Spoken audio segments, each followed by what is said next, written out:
আল্লাহ রাব্বুল আলামিন বলেন ওয়াবিল ওয়ালিদাইনি ইহসানা। আল্লাহ রাব্বুল আলামিন বলেন পিতামাতার সাথে তুমি ভালো আচরণ করো। আজকে আমাদের ওয়াজ কাজে লাগে না, ওয়াজ আজকে আমাদের ব্রেনের ভিতরে যায় না, কিন্তু ওয়াজ করেছিলেন আপনার কলকাতায় হযরতে আবু বকর সিদ্দিক বড় পীর ওয়াজ করেছিলেন। কলকাতার অলিতে গলিতে আপনার সেদিন হাজার হাজার মানুষগুলি কলকাতার ডায়মন্ড হারবারে ওয়াজ করেছিলেন। বড় পীর আবু বকর সিদ্দিক রহিমাহুল্লাহ ফুরফুরা হুজুরের এক ওয়াজে মানুষের কান খুলে গিয়েছিল, চোখ খুলে গিয়েছিল। আমি গত বছর প্রোগ্রাম করলাম ভাইয়ের আমার, কলকাতার থেকে প্রায় আপনার 100 কলকাতা স্টেশন থেকে আপনার প্রায় 140-50 কিলোমিটার দূর পর্যন্ত আমি গেলাম। মেদিনীপুরে প্রোগ্রাম গেলাম। ফুরফুরায় যারা গিয়েছেন ভাইয়ের আমার, ওই মেদিনীপুরের রাস্তা দিয়ে আমি সেখান দিয়ে চলে গেলাম। ওই আবু বকর সিদ্দিক বড় পীর আপনার কলকাতার বুকে এমন একটা ওয়াজ করেছিলেন, এক ওয়াজে মানুষগুলি আপনার সেদিন চোখের পানি ঝরিয়েছিল। সেদিন বাবাজিরা আপনার তাদের মন নরম হয়ে গিয়েছিল। পর্দার অন্তরালে মা বোনেরা আপনার যারা আলোচনা শুনেছিলেন, এক ওয়াজে আবু বকর সিদ্দিক রহিমাহুল্লাহ বিসমিল্লাহর তাফসীর করেছিলেন।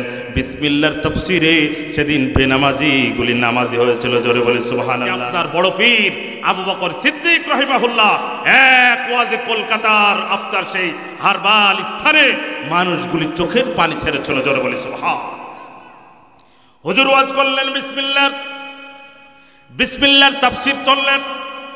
বিসমিল্লাহর ভিতরে আপনার 19টি হরফ আছে। বিসমিল্লাহর তাফসীর শুরু করলেন হুজুর কলকাতার সেই ময়দানে। মাইকের আওয়াজ ভেসে ভেসে গেল, মাইকের আওয়াজ ভেসে ভেসে গেল। হুজুর বললেন যদি আপনারা বাবাজিরা কেউ যদি বিসমিল্লাহর আমল যদি আপনি করেন তাহলে বরকত আসবে।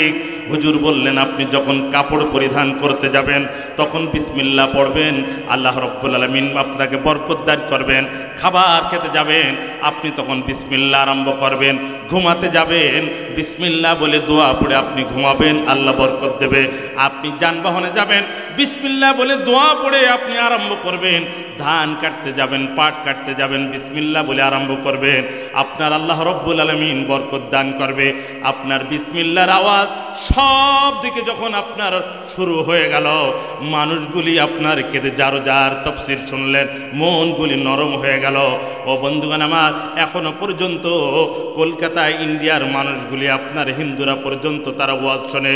আমি গত বছর প্রোগ্রামে যখন গেলাম মাগরিবের নামাজ পড়লাম এক জায়গায়।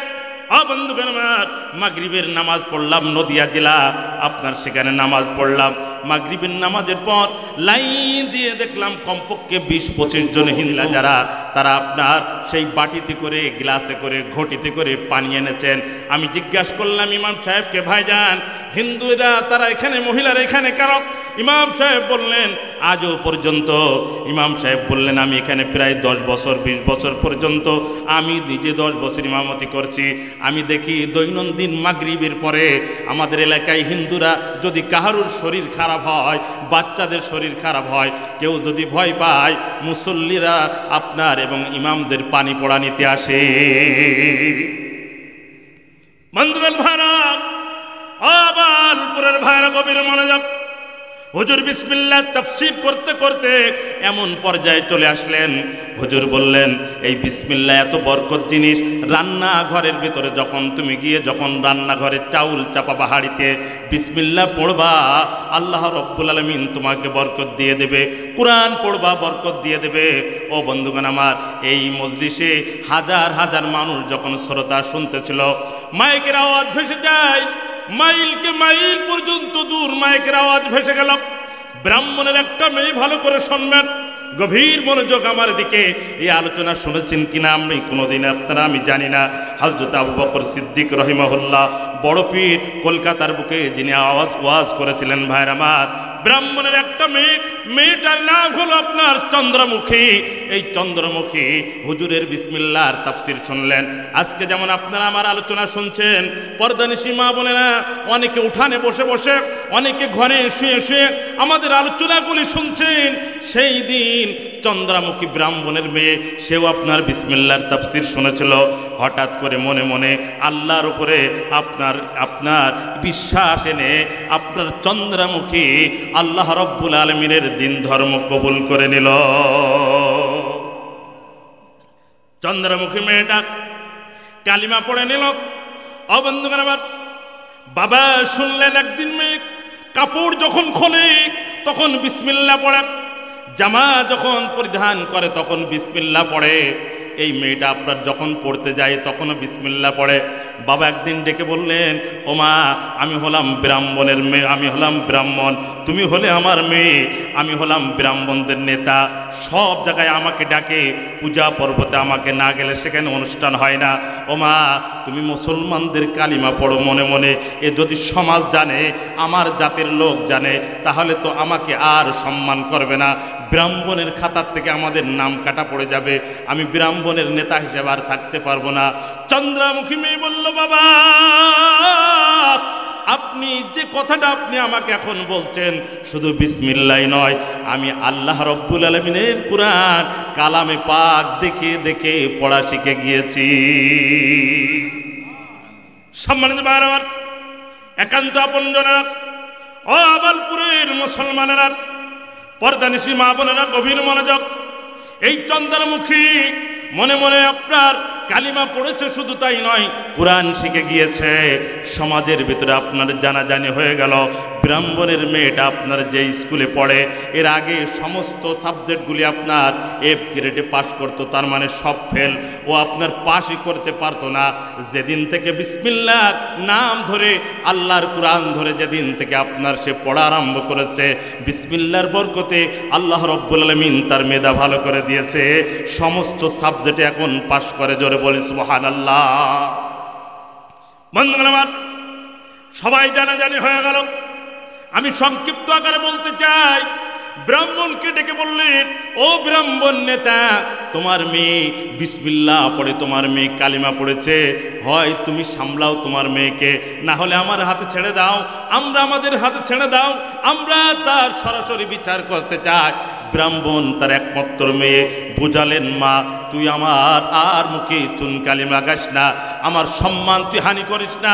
চন্দ্রমুখী মেয়েটা তখন বললেন, বাবা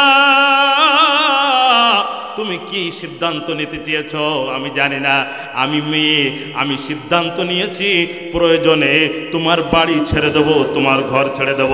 নবীজি মুহাম্মদুর রাসূলুল্লাহর কালিমা আমার যে অন্তরের ভিতরে ঢুকেছে, আমি মেয়ে আদৌ তা কোনোদিন ছাড়তে পারবো না। বাবা রাগান্বিত হয়ে গেলেন, মা রাগান্বিত হয়ে গেলেন। ও বন্ধুগণ, ও আবালপুরের ভাইরা, হযরত আবু বকর সিদ্দিক বড় পীর ওয়াজ করেছিলেন কলকাতায়, এই সূরা বিসমিল্লাহর তাফসীর আপনার আওয়াজ সেদিন তুলেছিলেন। চন্দ্রমুখী মেয়ে, ব্রাহ্মণের মেয়েটা আপনার সেদিন মুসলমান হয়েছিল মনে মনে। বাবা সিদ্ধান্ত নিলেন কি করা যায় মেয়েকে, মায়ের সাথে পরামর্শ করলেন, মা বাবা দুইজনেই আপনার সিদ্ধান্তের উপরে অটল হলেন। এই মেয়েকে আর দুনিয়ায় রাখা যাবে না, আমাদের চুনকালি আরও হবে, আরও লাগবে আমাদের মুখে, তাহলে তাকে মেরে দাও, তাকে দুনিয়ার থেকে সরিয়ে দাও। কিভাবে সরাবে দুনিয়ার থেকে? চন্দ্রমুখীর মা চন্দ্রমুখীর বাবাকে বলল, কলকাতায় যাও, কলকাতায় গিয়ে অনেক ধরনের সাপ বিক্রি হয়, অনেক সাপ পৃথিবীর ভিতরে আছে, কোন সাপ আছে ও বন্ধুগণ আমার, মানুষের ঘ্রাণ শুকলে পারে, আপনার বাঘের মতন দৌড়ায় মানুষকে খুঁজে বাহির করতে চায়। কোথায় মানুষ আছে খোঁজে, আপনার কোথায় মানুষ আছে খোঁজে। হায়াতুল হাইওয়ান নামক গ্রন্থ আল্লামা দামিরি আলাইহির রহমা একটা কিতাব লিখেছেন, হায়াতুল হাইওয়ান। ওর ভিতরে হাজার হাজার প্রাণীদের নাম আছে। সাপের বৈশিষ্ট্যর ভিতরে লিখেছে, জাত সাপগুলি আমরা গরমকালে দেখতে পাই, শীতকালে কিন্তু জাত সাপ আপনার কম দেখা যায়। ওর ভিতরে লিখেছে, কোন জাত সাপ যদি আপনার গর্তের ভিতরে ঢোকে, আপনি যদি দেখেন গর্তের ভিতরে সাপ ঢুকেছে, সিমেন্ট দিয়ে বালু দিয়ে আপনার পানি দিয়ে মিশ্রণ করে আপনি মুখটাকে আটকায় দেবেন, একদিন নয়, 2 দিন নয়, 6 মাস পর্যন্ত সাপটার ভিতরে যদি থাকে, আল্লাহ রব্বুল আলামিন সাপের ভিতরে এমন চর্বি দিয়েছেন, 6 মাস পর্যন্ত ওই সাপটা গর্তের ভিতরে আল্লাহ রব্বুল আলামিন কিছু না খাওয়ায় তাকে বাঁচা দিয়ে রাখতে পারে। এই পৃথিবীতে অনেক সাপ আছে ভাইরা। সেই চন্দ্রমুখীকে মারার জন্য, দুধরাজ সাপ কেনার জন্য বাবা মা দুইজন সিদ্ধান্ত দিলেন, আর চন্দ্রমুখী আপনার সে মোয়া খেত, মুড়ির মোয়া খেতে ভালোবাসতো। চন্দ্রমুখী তার মা একদিন বন্ধুগণ আমার মেয়েকে বলল, ও মেয়ে, তোর মা তোর বাবা মোয়া কিনতে গিয়েছে কলকাতায়। কলকাতায় গেলেন ভাইয়ের আমার, হযরত আবু বকর সিদ্দিক বললেন, ওই কলকাতার থেকে মোয়া কিনে না এসে তার জন্য আপনার দুধরাজ সাপ কিনে এনেছেন, ভাঁড়ের ভিতরে দুধরাজ সাপ তার জন্য রাখা হয়েছে। মেয়ে যখন বাড়ি চলে আসলেন, চন্দ্রমুখীর মা উনি মনে মনে ভাবলেন, ও বিশ্ববিধাতা, আমার মেয়েকে সাপে দংশন করবে, আমার সামনে মা মা মা বলে আমাকে ডাকবে, ছটপট ছটপট ছটপট করবে, আমি থাকতে পারবো না, আমি দৃশ্য দেখতে পারবো না। পুকুরের পাড়ে চলে গেলেন মা, বাবা জানালার পাশে দাঁড়িয়ে থাকলেন। চন্দ্রমুখী স্কুল থেকে বাড়ি আসলো, ড্রেস করলো বিসমিল্লাহ বলে, কিতাব বইগুলি রাখলো বিসমিল্লাহ বলে। চন্দ্রমুখীর বাবা বলল, তোমার মা একটু সাইডে গিয়েছে, হাত দিয়ে তুমি খাবার খেয়ে নাও। বিসমিল্লাহ বলে খাবার খেলো। বলল, মা তোমার জন্য এই দেখো আমি কলকাতার থেকে তোমার জন্য মুরগির মোয়া এনেছি। আপনারা সবাই বলেন এর ভিতরে মুরগির মোয়া না কি আছে? হযরত আবু বকর সিদ্দিক সেদিন ওয়াজ করেছিল, এক ওয়াজে আল্লাহ রাব্বুল আলামিনের সেদিন অসংখ্য মানুষ তারা আপনার দিনদার হয়েছিল। এই জন্য আল্লাহ রাব্বুল আলামিন কুরআনে কারীমের ভিতরে বলেন, তোমরাও যদি পিতা মাতার সেবা আর শিরক যদি না করো, আল্লাহ রাব্বুল আলামিন মুমিন বান্দা হয়ে যেতে পারো। আল্লাহ রাব্বুল আলামিন ৩ নম্বর বললেন, ওয়ালা তাকতুলু আওলাদাকুম মিন ইমলাক, আর তোমরা তোমাদের সন্তান আদিদেরকে হত্যা করো না। দুধরাজ সাপ আপাতত থাক, ওটা থাক, ও একটু বড় হোক, তারপর দেখা যাক কি করা যায়। আর শ্রোতা, আমি দেখবো যে ওরা কি সাপ না দেখে কেরা কেরা চলে যায় নাকি ভাই, দেখা যাক, আল্লাহ পাক কবুল করুক। তাহলে ১ নম্বর পয়েন্ট ছিল শিরিক না করা, আর ২ নম্বর পিতামাতার সেবা করা। ৩ নম্বর আল্লাহ বললেন, ওয়ালা তাকতুলু আওলাদাকুম মিন ইমলাক, সন্তানদেরকে হত্যা করো না, সন্তানদের হত্যা করো না। সন্তানদের হত্যা ২টা ব্যাখ্যা। কয়টা ব্যাখ্যা? ২টা। ১ নম্বর হলো সন্তানকে দুনিয়ায় আসতে না দেওয়া, এই একটা হত্যা। আর ২ নম্বর হলো সন্তানকে কোরআন আর হাদিসের জ্ঞান থেকে বঞ্চিত করে দেওয়া, এ মানেও হচ্ছে আপনার সন্তানকে হত্যা করা। জোরে বলি নাউযুবিল্লাহ। কিভাবে? ও ভাই, যেই সন্তানের ভিতরে কোরআন নেই, যেই সন্তানের ভিতরে নামাজ নেই, যেই সন্তানের ভিতরে আপনার ওযু করতে জানে না, এই সন্তান কি কোনো মুসলমান থাকে? মুসলমান থাকে? মুসলমান থাকে না। তাহলে সন্তানকে কোরআনের জ্ঞান শিক্ষা দেওয়া, এটা হলো আপনার প্রত্যেকটা অভিভাবকের জন্য আমাদের দায়িত্ব কি দায়িত্ব না? এজন্য আল্লাহ রাব্বুল আলামিন বলেন, সন্তানকে তোমরা হত্যা করো না। কিয়ামতের ময়দানে কঠিন বিচারের দিনে, যেদিন মানুষগুলি জাহান্নামের ভিতরে চলে যাবে, অসংখ্য মানুষ সন্তানরা তারা বলবে, আল্লাহ রাব্বুল আলামিন আমাকে নামাজ শিক্ষা দেয় নাই, আমার বাবা আমাকে কোরআন শিক্ষা দেয় নাই, আমাকে দ্বীন শিক্ষা দেয় নাই, আমাকে কিছুই শিক্ষা দেয় নাই। আল্লাহ রাব্বুল আলামিনের ফেরেশতারা বলবে, তোমার ঠিকানা জাহান্নাম। সন্তান সেদিন বলবে, আমি যাদের কারণে জাহান্নামী হয়েছে তাদেরকে ডাক দাও। তাদেরকে সেদিন ডাকা হবে। আল্লাহর কোরআন বলেন, তারা তাদের ঘাড়ের উপরে, মাথার উপরে পা দিয়ে জাহান্নামে চলে যাবে। এজন্য কোন সন্তানকে কোরআন শিক্ষা দেওয়া, এই যে আপনাদের এখানে শুনলাম, খুশি হলাম, মাদ্রাসা আছে, এই জায়গা আপনার একটা পুরুষ শাখা মাদ্রাসা আর একটা মহিলা শাখা মাদ্রাসা। আবালপুরের ভাইরা, এই বাচ্চারা সন্তানগুলি এখানে কোরআন পড়বে, মেয়েরা উপাস থেকে আপনার নামাজ শিখবে, পর্দা শিখবে। এই মেয়েগুলি, ছেলেগুলি আমরা যখন দুনিয়ার থেকে বিদায় নেব, বাবার কবরের কাছে গিয়ে, মায়ের কবরের কাছে গিয়ে সূরা ফাতিহা, সূরা ইয়াসিন, অন্যান্য সূরা তেলাওয়াত করে মা বাবার জন্য হাত তুলে যদি দোয়া করে, আল্লাহ রাব্বুল আলামিন মা বাবার জন্য যে সন্তান দোয়া করে, সন্তানদের বদৌলতে কবর আযাব মাফ করে দেয়, মাফ করে দেয়। তাহলে সেই সন্তানদেরকে কোরআন শিক্ষা দিতে হবে কি হবে না? এজন্য আল্লাহ বলেন, ওয়ালা তাকতুলু আওলাদাকুম মিন ইমলাকিন নাহনু নারযুকুকুম ওয়া ইয়্যাহুম আল্লাহ রব্বুল আলামিন বলে, বান্দা বান্দিরা, আমি আল্লাহ পাক তোমাদেরকে খাবার দিই, আর যাদেরকে হত্যা করে দিচ্ছ তাদেরকেও আমি আল্লাহ খাবার দিই। জোরে বলে সুবহানাল্লাহ। এজন্য আল্লাহ রব্বুল আলামিন বলেন, তোমরা সন্তানদের হত্যা করো না। আল্লাহর অন্য আয়াতের ভিতরে বলেন, ওয়ালা তাকতুলু আওলাদাকুম খাশিয়াতা ইমলাকিন নাহনু নারযুকুকুম ওয়া ইয়্যাহুম ইন্না কাতলাহুম কানা খিতআন কাবীরা। অতএব সন্তানদেরকে সঠিক জ্ঞান দিতে হবে। জনম দুঃখিনী মা, আপনার সন্তান আপনাকে সন্তান আপনাকে ভালোবাসবে, সন্তান আপনাকে মহব্বত করবে, তাহলে মা হিসাবে দায়িত্ব পালন করে সন্তানকে আপনি কুরআনী বানান, সন্তানকে নামাজি বানান, সন্তানকে দিনদার বানান। আপনি আপনার স্বামীকে নামাজের দাওয়াত দেন, সন্তানদেরকে নামাজের দাওয়াত দেন। ও মা, আপনি স্বামীর হাত ধরেন, স্বামীর পা ধরে তাকে নামাজি বানান। আপনার স্বামী যখন বাজারে থেকে ব্যবসা বাণিজ্য করে বাড়িতে আসবে, স্বামীকে বলেন, হুজুর নামাজের কথা বলেছেন, নামাজের দাওয়াত দিতে বলেছেন, আপনি নামাজের জন্য দাওয়াত দেবেন। স্বামী যখন বাড়িতে আসবে, মাথায় একটু হাত বুলায় দেন। হাত বুলালে পারে প্রত্যেকটা চুলে চুলে আল্লাহ একটা সওয়াব দিতে পারে কি পারে না? আর একটু আলোচনা সামনের দিকে যাই। আল্লাহর কোরআন বলেন, এদেরকে হত্যা করো না। নাহনু নারযুকুকুম ওয়া ইয়্যাহুম, আমি এদেরকে রিজিক দিই। আল্লাহ রাব্বুল আলামিন আর বললেন, ওয়ালা তাকরাবুল ফাওয়াহিশা মা যাহারা মিনহা ওয়া মা বাতান। আল্লাহ রাব্বুল আলামিন বলেন, পৃথিবীর মানুষেরা, গুনাহের কাছে যেও না, লিল্লাজ্জাতা বেহায়া আপনার মতন চলো না।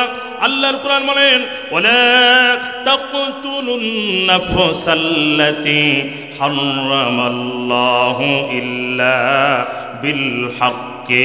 আল্লাহ রাব্বুল আলামিন বললেন, তোমরা একজন আর একজনকে হত্যা করো না অন্যায়ভাবে। কেউ কাউকে যদি মুমিন মুসলমানকে যদি কেউ হত্যা করে দেয়, আল্লাহর কোরআন বলেন, কিয়ামতের ময়দানে তার ঠিকানা জাহান্নাম। জোরে বলি নাউযুবিল্লাহ। রাদিয়াল্লাহু তাআলা আনহু জীবনে পড়ে দেখেন। সম্মানিত ভাইরা আমার, হযরত ওমর রাদিয়াল্লাহু তাআলা আনহু তন্ন তন্ন করে গ্রামের ভিতরে মানুষগুলিকে খুঁজতেন।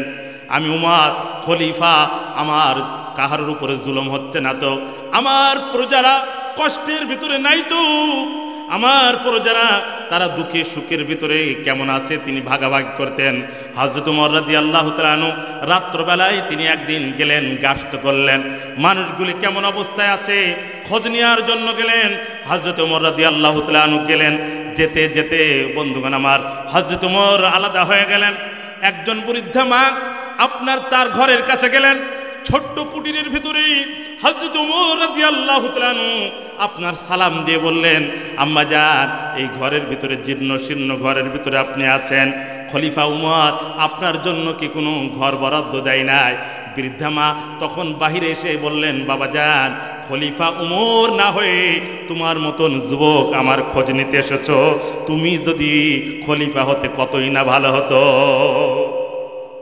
হযরত ওমর রাদিয়াল্লাহু তাআলা তিনি যে খলিফা এটা পূর্ণাঙ্গ গোপন করে দিলেন, প্রকাশ করলেন না, আম্মা জানকে বুঝতে পর্যন্ত দিলেন না।